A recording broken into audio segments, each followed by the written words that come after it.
आपल्या सर्वांचं स्वागत आहे। आज आपण नवरात्रीच्या 9 रंगांचे महत्त्व जाणून घेऊया।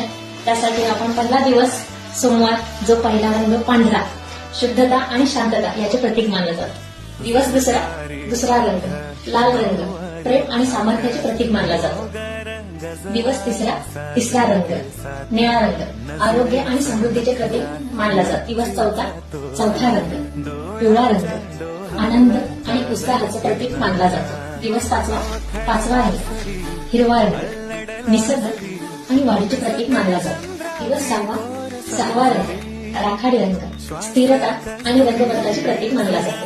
दिवस सातवा रंग केशरी रंग, आनंद आणि ऊर्जा याचे प्रतीक मानला जातो। दिवस आठवा रंग मोरपंखी रंग, शांतता आणि ताजेपणा याचे प्रतीक मानला जातो। दिवस नववा रंग गुलाबी रंग, प्रेम आणि करुणा याचे प्रतीक मानला जातो। आदित्य